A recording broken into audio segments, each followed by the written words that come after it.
वालेकुम। तो एक नई वीडियो के साथ आज हम पढ़ने वाले हैं fluid and electrolyte imbalance in childrens. Objectives क्या कहती हैं कि nursing care aspect for maintaining fluid and electrolyte balance in the childrens with following condition, यानी burns, GI and genito urinary. Fluid and electrolytes, what is fluid and what is electrolytes, इसके बारे में हम जानने की कोशिश करेंगे। कह रहे हैं कि electrolytes are minerals in your body that have an electric charge. They are in your blood, urine, tissue and other body fluid. Electrolytes are important because they help balance the amount of water in your body, balance your body acid base यानी pH level. कह रहे हैं कि electrolytes जो है ये हमारी body के लिए एक मिनरल्स होती है जो हमारी बॉडी में पाई जाती है एंड इसके ऊपर जो है इलेक्ट्रिकल चार्ज होता है। जब ये वाटर में डिज़ोल्व हो जाती हैं तो एनाइंस अलग हो जाते हैं एंड कैटाइंस जो है वो अलग हो जाते हैं। They are in your blood, urine, tissue and other body fluid. And इसके अलावा ये हमारे यूरिन, ब्लड, टिश्यू एंड दूसरे बॉडी की जो फ्लूइड्स वगैरह है उसमें मौजूद होती है। इसके अलावा इलेक्ट्रोलाइट जो है ये बहुत ज़्यादा ज़रूरी होती है और ये हमें मदद देती है किस चीज़ में, हमारी बॉडी की जो वाटर है उसको मेंटेन रखने में। इसके अलावा हमारी बॉडी का जो पावर ऑफ हाइड्रोजन है यानी एसिड बेस है उसको बैलेंस रखती है। तो इसके अलावा हमारी बॉडी यानी हमारी बॉडी के जो सेल्स हैं इससे न्यूट्रिएंट्स बाहर और अंदर लेके जाने में मदद देती है। इसके अलावा हमारी बॉडी में जितने भी वेस्ट होते हैं सेल, जब ड्यूरिंग सेल से जो भी वेस्ट निकलते हैं एंड इसके अलावा हमारी बॉडी में जितने भी वेस्ट होती है इसको बॉडी से रिमूव करने की कोशिश करती है। एंड इसके अलावा make sure that your nerve, muscles, the heart and the brain work the way they should. And इसके अलावा हमारे नर्व्स, मसल्स, हार्ट्स और ब्रेन्स को जो है जिस तरह से हम चाहते हैं उस तरह से काम करने की जो है वो कोशिश करती है इस इलेक्ट्रोलाइट्स के जरिए। Sodium, calcium, potassium, chloride, phosphate, magnesium and all are electrolytes. You get them from the food, eat and the fluid you drink. इसके अलावा ये तमाम जो है इलेक्ट्रोलाइट्स है, इसके अलावा ये आपको पानी में, आपके खुराक से एंड वट एवर जो आप खाते हैं उससे जो है आपको ये मिलती है। इसके बाद हम चलते हैं फ्लूइड एंड यानी बर्न्स एंड इलेक्ट्रोलाइट्स। यानी यहाँ कह रहा है कि हमारी बॉडी में इलेक्ट्रोलाइट्स यानी हमारी बॉडी में फ्लूइड आता किस तरह से है, इलेक्ट्रोलाइट्स किस तरह से मिलती है और इसके अलावा हमारी बॉडी से जो बचा हुआ वेस्ट होता है या जो फ्लूइड वगैरह है किस तरह से लॉस होता है। तो सबसे पहले हम जब खाना वगैरह खाते हैं उसमें 10% जो हमारी मेटाबॉलिज्म है, यानी जब मेटाबॉलिज्म होती है तो मेटाबॉलिज्म में हम कहते हैं कि दो तरह की होती है, एक होता है कैटाबॉलिज्म और एक होता है एनाबॉलिज्म। तो मेटाबॉलिज्म के नतीजे में 10% जो है वो वाटर हमें मिलती है। इसके अलावा फूड से 30% मिलता है एंड इसके अलावा बेवरेजेस वगैरह जैसे कि ड्रिंक वगैरह हो गई, ये दूसरी तरह की जो चीज़ें हैं वहाँ से 60%। एंड इसके अलावा टोटल ये जो है वो हमारे पास 1500 ml जो है वो टोटल हो जाती है। इसके अलावा अगर हम बात करते हैं कि ये लॉस किस तरह से, टोटल जो है हमारे पास जो हमारी बॉडी का फ्लूइड होता है वो होता है 2500 ml। लॉस किस तरह से होता है, 4% यानी फीसिस के अंदर, स्वेटिंग के अंदर 8%। इसके अलावा इंसेंसिबल लॉस हम कहते हैं थ्रू स्किन के ज़रिए और रिस्पायरेशन के ज़रिए जो है ये 28% और इसके अलावा यूरिन के ज़रिए 60%। तो ये हमारी बॉडी से जो है वो रिमूव होती है। इसके अलावा इलेक्ट्रोलाइट्स के बारे में कहा गया है कि जैसे कि सोडियम, क्लोराइड, कैल्शियम, इसके अलावा पोटाशियम, मैग्नीशियम, तो ये इसकी जो है वो वैल्यू दी गई है और ये बहुत ज़्यादा ज़रूरी है इसकी वैल्यू।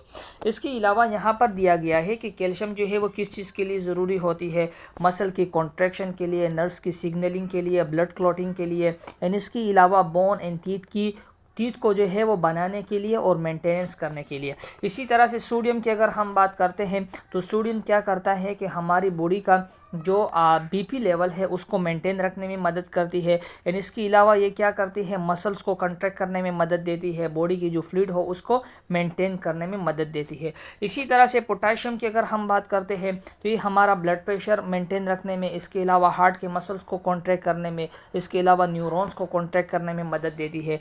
मैग्नीशियम की अगर हम बात करते हैं तो ये मसल को रिलैक्स करने में अहम किरदार अदा करती है। इसके अलावा क्लोराइड की अगर हम बात करते हैं तो ये एसिड बेस के अंदर बहुत अहम किरदार अदा करती है। इसके अलावा अगर हम इस इलेक्ट्रोलाइट्स की कंसंट्रेशन के बारे में बात करते हैं कि कौन सा इलेक्ट्रोलाइट्स कौन से कंपार्टमेंट में ज़्यादा होता है, सोडियम जो है ये एक्स्ट्रा सेलुलर के अंदर ज़्यादा जबकि इंट्रा सेलुलर के अंदर कम होता है। पोटाशियम एक्स्ट्रा सेलुलर के अंदर कम और इंट्रा सेलुलर के अंदर ज़्यादा होता है। कैल्शियम जो है वो एक्स्ट्रा सेलुलर में कम होता है एंड ICF के अंदर जो है बनिस्बत ECF से जो है वो थोड़ा ज़्यादा होता है। इसके अलावा प्रोटीन की अगर हम बात करते हैं तो ये दोनों कंपार्टमेंट के अंदर नॉर्मल होते हैं। अब यहाँ पर अगर हम बॉडी की कंपार्टमेंट की बात करते हैं, इसकी डिस्ट्रीब्यूशन, हमारी बॉडी नॉर्मली जो है वो 2 कंपार्टमेंट में जो है वो मुश्तमिल है। एक को हम कहते हैं एक्स्ट्रा सेलुलर और एक को हम कहते हैं इंट्रा सेलुलर। अब जो एक्स्ट्रा सेलुलर है ये मज़ीद 3 कंपार्टमेंट में डिवाइड हो चुकी है। एक को हम कहते हैं इंट्रावास्कुलर, एक को हम कहते हैं इंटरस्टिशियल एंड एक को हम कहते हैं ट्रांससेलुलर। ट्रांससेलुलर जो है ये इसमें बहुत कम फ्लूइड होता है, लेकिन इंट्रावास्कुलर और इंटरस्टिशियल फ्लूइड जो है ये भी एक्स्ट्रा सेलुलर कंपार्टमेंट के अंदर आती है। तो ये वही बताई गई है कि कौन सा इलेक्ट्रोलाइट्स किस में ज़्यादा होता है। इसके अलावा कह रहे हैं कि फ़र्ज़ करें जो फ्लूइड और फ्लूइड की जो लेवल है डिफरेंट एजिस में डिफरेंट लोगों में डिफरेंट तरह की होती है। अगर हम मर्द की बात करते हैं तो मर्द में टोटल जो वाटर की जो परसेंटेज है वो 60% है। इसी तरह से फीमेल की अगर हम बात करते हैं तो एडिपोज टिश्यूज़ की ज़्यादा होने की वजह से उनमें जो है वो 50% होता है। लेकिन अगर हम एक बच्चे की बात करते हैं तो उसमें जो है वो 70%, 75%, 80% जो है वो इसमें फ्लूइड मौजूद होता है। और याद रहे सबसे ज़्यादा फ्लूइड जो है ये आपके इंट्रा सेलुलर यानी इनसाइड द सेल, क्योंकि हम कह रहे होते हैं कि जो सेल्स होते हैं they are the bags of water. तो इसको हम इसलिए तो बैग्स ऑफ वाटर इसलिए नहीं कहते क्योंकि इंट्रासेलुलर के अंदर वाटर बहुत ज़्यादा होता है। फिर हम वाटर बॉडी की बात करते हैं। इसके अलावा हम बात करते हैं कि वाटर जो है वो हमारी बॉडी से कहाँ कहाँ से लॉस हो सकता है। चेस्ट से, यानी जब हम क्या करते हैं रिस्पायरेट करते हैं तो लंग्स के ज़रिए, स्किन के ज़रिए जो स्वेटिंग होती है, और यूरिन और फीसिस के ज़रिए फ्लूइड जो है वो लॉस होता है। इसके साथ साथ यहाँ पर हम कहते हैं कि फ़र्ज़ करें अगर बॉडी में मेंटेनेंस रिक्वायर्ड, हम किसको कहते हैं मेंटेनेंस रिक्वायरमेंट हम कहते हैं, यानी इसको हम कहते हैं मेंटेनेंस फ्लूइड। मेंटेनेंस फ्लूइड हम उस फ्लूइड को कहते हैं जो हमारी बॉडी की नॉर्मल फंक्शन के लिए ज़रूरी होती है। फ़र्ज़ करें एक बच्चा है, उसका वेट जो है वो 0 से लेकर 10 kg है, तो उसको जो है वो 100 ml पर kg पर 24 हार्स जो है वो चाहिए होता है। इसी तरह से 11 से 20 साल का जो 11 से 20 kg का जो बच्चा है उसको 50 ml पर kg पर 24 हार्स, और इसी तरह से जो 20 kg से ज़्यादा होता है उसको 20 cc पर kg पर हार्स। देखो आपने देखा होगा कि जैसे जैसे बच्चे का वेट ज़्यादा होता जाता है, इसी तरह से बच्चे की जो मेंटेनेंस रिक्वायरमेंट है या फ्लूइड की रिक्वायरमेंट है वो आहिस्ता आहिस्ता से जो है वो कम होती जाती है।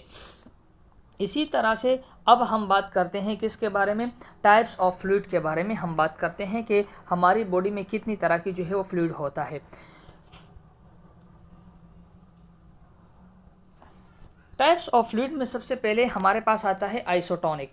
आइसोटोनिक में क्या होता है कि इसकी जो ऑस्मोलैलिटी है ये एक जैसी होती है, यानी जितना ब्लड के अंदर यानी वाटर मौजूद, इस फ्लूइड में क्या होता है कि जितना लेवल ऑफ इलेक्ट्रोलाइट्स होती है उतनी ही उसके अंदर जो है वो वाटर मौजूद होता है, यानी दोनों का लेवल जो है वो एक तरह की होती है। इसी तरह से अगर हम हाइपोटोनिक की बात करते हैं तो हाइपोटोनिक में इलेक्ट्रोलाइट्स कम होते हैं, वाटर ज़्यादा होती है। एंड हाइपरटोनिक की बात करते हैं तो इसमें वाटर कम होता है जबकि इलेक्ट्रोलाइट्स इसमें जो है वो ज़्यादा होती है। अब इसकी वजह क्या है, वजह इसकी यही है कि हम कुछ बीमारियों में जो है वो हाइपरटोनिक देते हैं, कुछ में जो है वो हाइपोटोनिक देते हैं, किसी में आइसोटोनिक देते हैं। तो हम अकॉर्डिंग टू द कंडीशन जो है वो देख रहे होते हैं कि कौन सी बीमारी के लिए कौन सी फ्लूइड की ज़रूरत है। इसी तरह से आइसोटोनिक की अगर हम बात करते हैं तो same concentration of solute as body fluid, same osmolarity as plasma, effect on cell, no need moment of water, cell stay the same size. इसमें जो है वो जब ये हम फ्लूइड देते हैं तो इसमें कोई मोमेंट ना फ्लूइड सेल के अंदर जाता है ना फ्लूइड सेल से बाहर आती है। इसी तरह से अगर हम हाइपोटोनिक की बात करते हैं तो हाइपोटोनिक में भी सेम होता है, लेकिन हाइपोटोनिक में सेम नहीं होता। इसमें जो सोल्यूट की कंसंट्रेशन है ये वाटर से कम होती है, जिसकी वजह से वाटर की मूवमेंट जो है वो सेल के अंदर होती है और सेल जो है वो स्वेल हो जाता है। इसी तरह से हाइपरटोनिक की बात करते हैं तो इसमें इलेक्ट्रोलाइट्स की जो कंसंट्रेशन है ये वाटर से ज़्यादा होती है। जब हम ये देते हैं तो इसकी नीट मोमेंट यानी वाटर की नीट मोमेंट जो है ये सेल से ज़्यादा यानी सेल से बाहर की तरफ आती है और सेल जो है वो श्रिंक होना स्टार्ट हो जाती है। अब डिग्री ऑफ डिहाइड्रेशन की बात करते हैं कि अगर फ़र्ज़ करें हमारे पास कुछ डिग्रीज होती है जैसे कि माइल्ड, मॉडरेट और सीवियर, तो उसके मुताबिक हम चल रहे होते हैं कि फ़र्ज़ करें अगर एक बच्चे को माइल्ड डिहाइड्रेशन है तो वो किस तरह से दिखेगा, अगर मॉडरेट डिहाइड्रेशन है तब वो किस तरह से दिखेगा, और अगर सीवियर डिहाइड्रेशन है तब वो किस तरह से दिखेगा। इसी तरह से हम अर्लीस्ट डिटेक्टेबल साइन के बारे में पढ़ते हैं कि फ़र्ज़ करें अगर किसी भी बच्चे को डिहाइड्रेशन होती है तो उसके अंदर कौन कौन से साइन सिम्टम्स वगैरह जो है वो देखने को मिलते हैं, जैसे कि tachycardia, dry skin and mucous membrane, sunken fontanelles क्योंकि फोंटिनेल्स जो है वो अंदर की तरफ धंस जाते हैं, circulatory failure and sometimes circulatory shock जिसको हम हाइपोवॉल्मिक शॉक कहते हैं। इसके अलावा लॉस ऑफ स्किन इलास्टिसिटी क्योंकि स्किन की जो टर्गर है ये और टेक्सचर दोनों ख़राब हो जाती है, और हाइपोटेंशन की वजह से जो कैपिलरी रिफिल टाइम है ये भी कम हो जाती है। अब आप देखो कि ये जो है वो डिहाइड्रेटेड बच्चा है, इसकी स्किन की टेक्सचर और इसकी टर्गर को जब आप देखो तो ये जो है वो आपको डिहाइड्रेट बच्चा मिलेगा। इसी तरह से हम बात करते हैं कि किस तरह से अगर एक्स्ट्रा सेलुलर के अंदर वाटर की कमी हो तो कौन कौन से जो है वो हमें साइन सिम्टम्स मिलते हैं, जैसे कि वेट लॉस, ब्लड प्रेशर का जो है वो कम हो जाना यानी hypotension, capillary refill time delay हो जाना, ओलिग्यूरिया हम कहते हैं कि यूरिन की जो मकदार है वो कम हो जाती है, फोंटिनेल्स जो है वो अंदर की तरफ धंस जाते हैं एंड स्किन की जो टर्गर और इसकी टेक्सचर जो है वो दोनों कम हो जाती है। इसी तरह से अगर हम physiological on the basis of physiologic basis की बात करते हैं तो इसमें क्या आता है कि वेट लॉस क्यों होगा, क्योंकि जो है वो डिक्रीज फ्लूइड वॉल्यूम डिक्रीज हो जाएगा। इसी तरह से ब्लड प्रेशर क्योंकि एडिक्वेट ब्लड की सप्लाई नहीं होगी जिसकी वजह से ब्लड प्रेशर कम हो जाएगा। Delayed capillary refill time to decrease vascular volume, तो जिसकी वजह से जो है वो कैपिलरी जल्दी जो है वो रिफिल नहीं करेंगे। इसके अलावा इनएडिक्वेट किडनी सर्कुलेशन, एक तो किडनी को सर्कुलेशन नहीं मिलेगी, दूसरी बात यह है कि नेफ्रॉन जो है जितनी वाटर की एब्जॉर्प्शन करेगा उतनी ही बंदे को जो है वो यूरिन कम आएगी। इसी तरह से सनकिन फोंटिनेल्स इसलिए होगा क्योंकि ब्रेन में जो फ्लूइड है वो कम हो जाएगा, और स्किन की टर्गर इसलिए कम हो जाएगी क्योंकि इंटस्टिशियल फ्लूइड भी जो है वो कम हो जाएगा। अब management of mild to moderate dehydration हम क्या करते हैं कि इसमें ओरल रिहाइड्रेशन बच्चों के लिए पीडियालाइट्स, इन्फेंटाइल एंड रिहाइड्रेट वगैरह करवाते हैं। रूल्स रिगार्डिंग रिहाइड्रेशन तो हम कितना देता है कि 5 to 100 ml पर kg विद इन 4 आवर्स के अंदर। सबसे पहले हमारा ये होता है कि जब भी बच्चा डिहाइड्रेशन के साथ आए तो 50 to 100 ml पर kg विद इन 4 आवर्स के अंदर हमने जो है वो जल्दी ये लगाना होता है। इसके साथ साथ क्या होगा, हम moderate to severe dehydration management की अगर हम बात करते हैं तो इसमें आ रहा है कि expand ECF volume and improve circulatory and renal function, isotonic solution हम लगाते हैं। इसके अलावा आपने देखा होगा रेंगल लैक्टेट लगाते हैं या DW5 का मतलब होता है कि डेक्सट्रोस 5%। इसके अलावा potassium after kidney function is assist and begin oral feeding. तो इसलिए हम क्या करते हैं कि जो फ्लूइड वॉल्यूम डिफिसिट है इसकी मैनेजमेंट हम जितना जल्दी हो सके उतना जल्दी हम जो है वो करवाते हैं।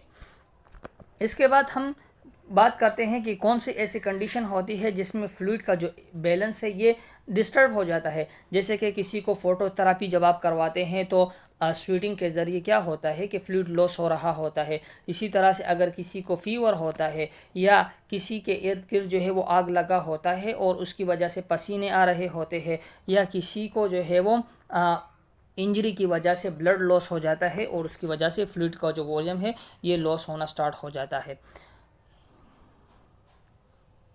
तो अब देखो ये वही सारी बातें हो गई है कि किस तरह से फ्लूइड लॉस होता है। अच्छा, अब हम बात करते हैं कि what are your nursing responsibilities when caring for child with fluid and electrolyte balance। तो सबसे पहले हमारी नर्सिंग रिस्पॉन्सिबिलिटी क्या होनी चाहिए कि जब हम किसी डिहाइड्रेटेड बच्चे को जो है वो डील करते हैं, हम उसकी इनपुट एंड आउटपुट चार्ट देखते हैं, इसका वेट करते हैं, इसके अलावा जो आईवी है उसको हम मेंटेन रखते हैं, और जो इन्फ्यूजन उसको चाहिए होता है वही इन्फ्यूजन हम और एक्यूरेट रेट पर हम उसको एडमिनिस्ट्रेट करते हैं। इसके अलावा डिहाइड्रेशन स्टेटस उसको जो है वो हम असिस्ट करते हैं। और पेरेंटल सपोर्ट का मतलब ये है कि कोई उसको ऐसी टीपीएन वगैरह तो नहीं लग रहा। टीपीएन का मतलब होता है टोटल पेरेंटल न्यूट्रिशन, जो आईवी लाइन के ज़रिए जो न्यूट्रिशन उसको लग रही होती है तो उसको भी हम असिस्ट करते हैं। इसके अलावा अब हम बर्न की बात करते हैं कि बर्न क्या होता है।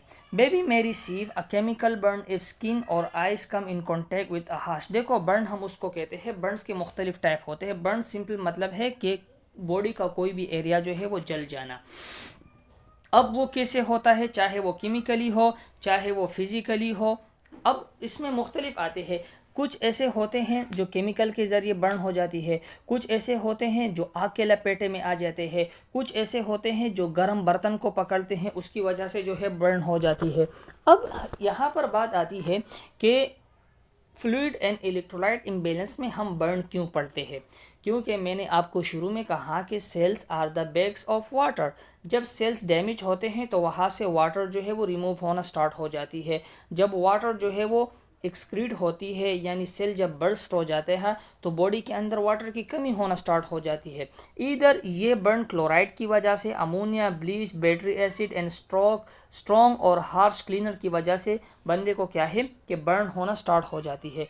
अब take these steps if you have been burned by a chemical, rinse the burned area under running water for at least 10 minutes। अब फ़र्ज़ करें अगर आपका यानी बच्चे का कोई भी एरिया जल गया हो चाहे किसी भी वजह से, तो आपने सबसे पहले करना क्या है कि 10 से 15 मिनट उस एरिया को ठंडे पानी से जो है वो धोना है। If the chemical has entered your eyes, rinse your eyes for about 20 minute. अगर फ़र्ज़ करें केमिकल जो है वो आपके आंखों में चला जाता है तो आपने 20 मिनट तक उसको धोना है, to remove traces of the chemical. Then call यानी फिर आपने जो है वो जो आपका नियर बाय हॉस्पिटल की जो भी इदारे वगैरह है उसको आपने जो है वो कॉल करना है। Larger than 3 inches on your face, hand, feet, groin और buttocks, still very painful after taking over the counter pain medication on a major joint like the knee. तो ये जो है वो इसमें दी गई है, इसको हम बाद में पढ़ेंगे कि किस तरह से हम जो है वो परसेंट देते हैं कि हमारी बॉडी की कितने परसेंट एरिया जो है वो जल गया है।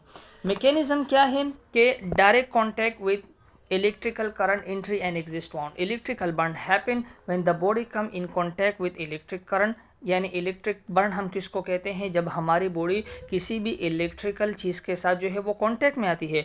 Our internal system are not resistance to electricity, so you may be injured if a strong jolt enters your body. हमारी बॉडी जो है वो इलेक्ट्रिसिटी को जो है वो रेजिस्टेंट नहीं करती, क्योंकि हमारी बॉडी के अंदर वैसे भी जो है वो इलेक्ट्रिसिटी ही चल रही है, तो वो क्या करती है उससे जो है वो सेंसिटिव होती है, जिसकी वजह से क्या होती है कि हमारी बॉडी इंजर्ड हो सकती है। अ बर्न में appear on your skin if an electric current runs through your body। these burns can be treated like a thermal or chemical burns। however if you come in contact with an electric current you should seek emergency। इसमें सारी वही बातें हो गई है कि आप अगर इलेक्ट्रिकल बर्न के कांटेक्ट में आ गए हैं तो आपने डायरेक्ट जो है वो इमरजेंसी जानी है, और जिसके बाद आपके बॉडी की परसेंटेज जो है वो फाइंड आउट की जाए कि आपको जो है वो कितना परसेंट बर्न हुआ है, एंड इसके साथ साथ आपको कोई दूसरे मसले मसाइल का जो है वो सामना ना करना पड़े।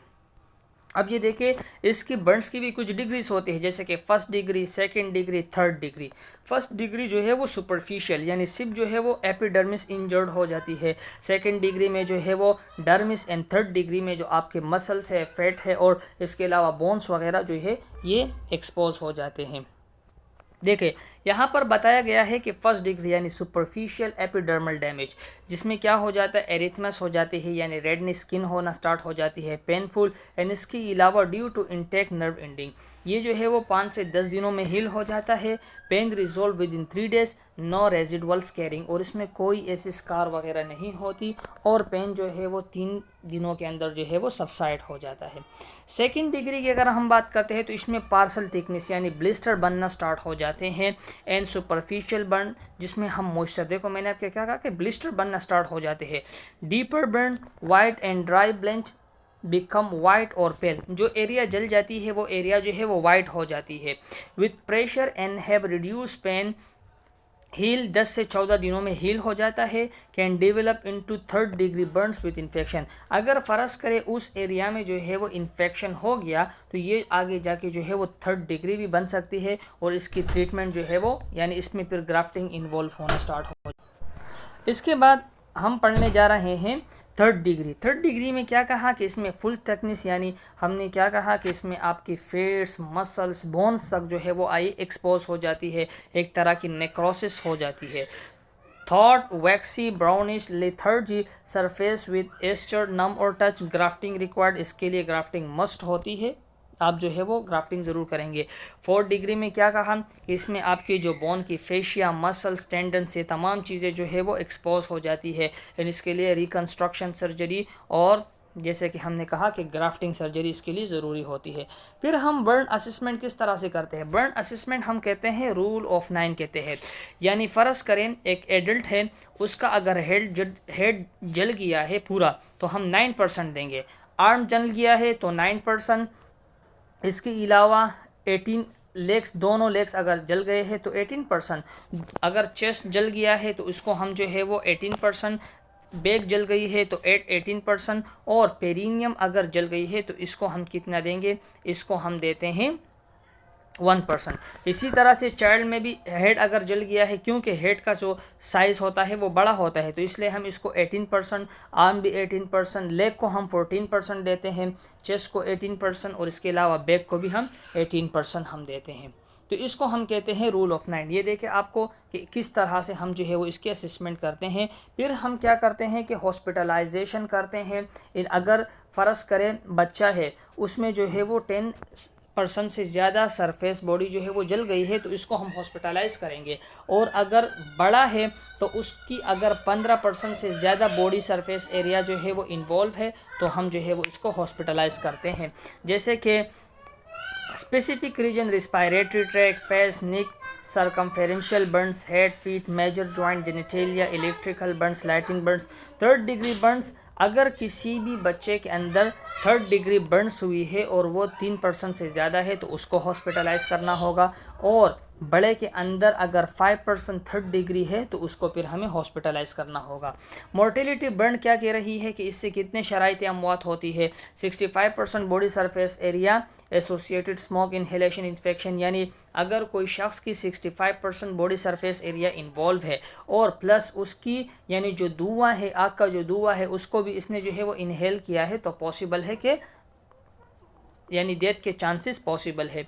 इसी तरह से 20% basil with shock and other complication related sequel, यानी अगर उसको जो है वो डिहाइड्रेशन, हाइपोवोल्मिक शॉक हो गया है या दूसरा कार्डियोजेनिक शॉक वगैरह हो गई है हाइपोटेंशन की वजह से, तो पॉसिबल है कि इसको जो है वो डेथ हो सकता है। इसी तरह से कोलिब्रेटिव नर्सिंग एंड मेडिकल मैनेजमेंट हम किस तरह से करेंगे? तो ये तमाम जो है वो वही चीज़ है कि हम वाउंड, नर्सिंग केयर, गैस्ट्रोइंटेस्टाइनल और ये तमाम चीज़ें वही है। अगर आपको हमारी पीपीटी अच्छी लगी हो तो फॉलो करना ना भूलिएगा, और अगर इसमें किसी चीज़ की इम्प्रूवमेंट की ज़रूरत है तो हमें ज़रूर बता दीजिए।